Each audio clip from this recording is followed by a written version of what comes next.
it's Joe here, coming at you with a little bit of a different style of video today. I'm not going to unbox anything. I'm not going to do a collection video today. Instead, I wanted to talk a little bit about some retro collecting tips that I've kind of gained from, a few years of experience collecting games. I'm not the expert by any means. You don't have to follow my exact guidelines, and it's possible that people are going to disagree with me. That's fine. Everybody does it a little bit differently, but I just wanted to talk about some of the things that have made me somewhat successful in collecting games. I don't have 5 complete collections of games. I'm pretty close on a couple of them, and then I have kind of a random mishmash. I got a lot of NES games back here. This whole wall over here is GameCube games. I'm within like 30 of a full collection there, but it's not really about me bragging about what I have or anything like that. It's just giving you some tips that I hope will help you in your collecting journey. I would say it's more for the person starting out. I think those who've been doing it for a while probably know some of these things and they're somewhat common sense, but here we go. So the first tip I want to give is that I think you should start out with a focus to your collecting, right? It's kind of intimidating to try collecting every single game for a console. Some consoles have, literally over 1,000 games. I think the Switch is like 4,000, right? So that's a crazy one to collect for. But, find the console that you really want to collect for. And just focus on that, and you're going to come across games for other consoles here and there, but try to focus the collecting aspect on one console, and I think that will help. There's some easy ones to collect for. I'll say like a Sega Master System. There's not a ton of games and they're fairly cheap, most of them, except for like Buster Douglas Boxing, I think is like an insanely expensive game. But anyway, our original Xbox is fairly easy to collect for as well. Most of the games are pretty reasonably priced for that console. So I would say, focus on it until it gets hard. Maybe you're getting close on NES and you just need like Little Samson and Stadium events or something. Maybe move on, if you don't think you're ever going to get those. Try collecting something else for a while, do some reselling, whatever you need to do to save up and get those more expensive games.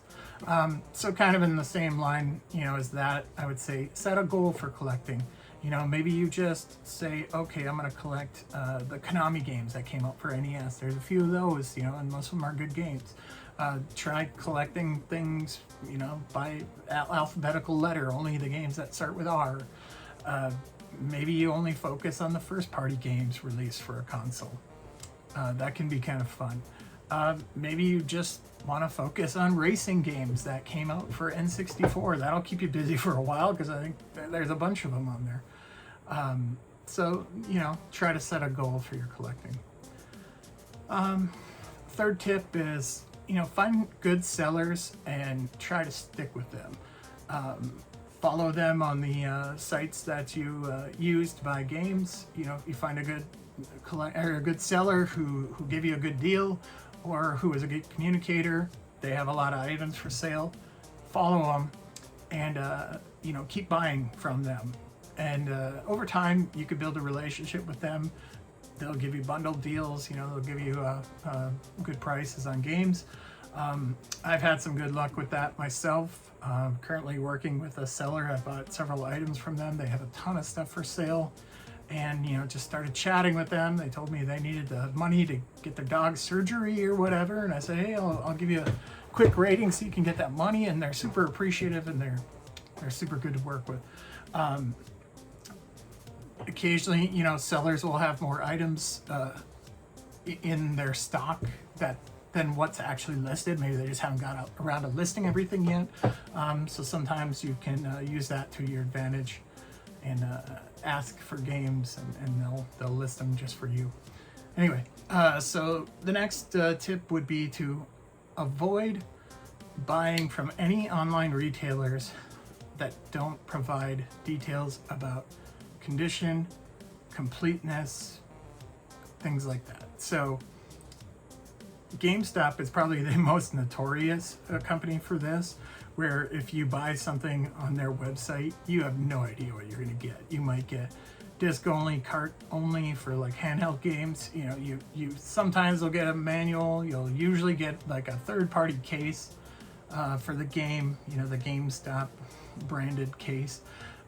So avoid GameStop most of the time unless they have really good deals and you're not super concerned about condition. You know, there's some online retailers that are good about that. I've had luck with a few, and one of them, surprisingly, is DK Oldies. I know everybody's down on DK Oldies for their refurbished consoles, but at least with their games, they do tend to tell you what kind of condition the game is in, whether it has the manual, and so on. And there's a few others that I've come across who are pretty good about that too. But generally stick to the ones that tell you exactly what condition the game is in. Next tip, shop around. You know, don't stick to just eBay, don't stick to just Mercari. You know, look at different sites, see how the prices are trending on that specific site. What I've found is, you know, I buy a lot of stuff from Mercari, but what I've found is that, you know, a couple people will sell the game for like $10 over the value, you know, according to price charting or whatever. And then others will see that and they will price their games the same way. And just on that website, you will get a trend of, you know, that game going for $10 more than it's worth, or maybe even more than that. It also depends on, you know, the number of that item that are for sale on the site. You know, maybe they're like, oh, I'm the only one who has a copy of Ribbit King for GameCube, so I'm going to sell it for $400. Well, it's a $200-some game. It's not a $400 game, but maybe this buyer only has an account on Mercari and they're willing to shell out $400 for it. And then that impacts the prices of other items of the same type on that site. So, you know, if you're not finding a good price on one site, go to another site, check out prices there. You might be surprised at what you find. People tend to sort of price their items according to what people are willing to pay, and always keep in mind that tax and shipping are part of your cost. You know, the seller gets paid what they get paid, but if you're buying something and the buyer has to pay shipping, then you should factor that into how much you're willing to pay for that game. That said, next tip, be prepared to pay, but know when to walk away, right? So, you know, nostalgia can get the best of us, you know, a desire to have something, fear of missing out, whatever you want to call it. Those things can cause us to overpay for things here and there. Those days of finding, you know, $2 games at garage sales and flea markets aren't really a thing. Where I live, we don't really have flea markets, so that's never been a thing for me. I have in the past found really expensive items at Goodwill. I found, you know, a stack of GameCube games, one of them being Smash Bros. At Goodwill one time. I've found handheld consoles. I found a GameCube component cable at Goodwill. But people are looking for that stuff now, you know, so unless you're an early bird or like you work at a thrift store or something, you know, it's hard to find those things now. And so don't expect that you're going to get those crazy deals. So, you know, for me, I usually kind of have a rule of thumb, like I usually don't like to pay any more than like, you know, $10 under whatever the going rate is for a game that I really want. Of course, I'm always looking for the best deal I can get, because the less money I put into my collection, the better. You know, the better of an investment, I'll say it is, you know, if you want to look at it that way. But it also keeps me from going broke.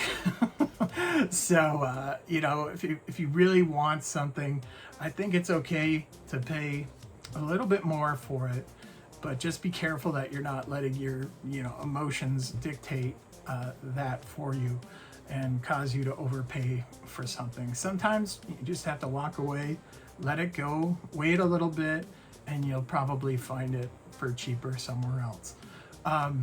So that's pretty much it. That's the list that I came up with for this. If you like the list, let me know in the comments. If you hated it, also let me know. If you disagree or agree with anything, you can talk about that in the comments. But just know that this is my experience and it's not indicative of everyone else's experience. But with that, give it a like if you liked it. If you want to see more videos from me, feel free to subscribe. Thanks.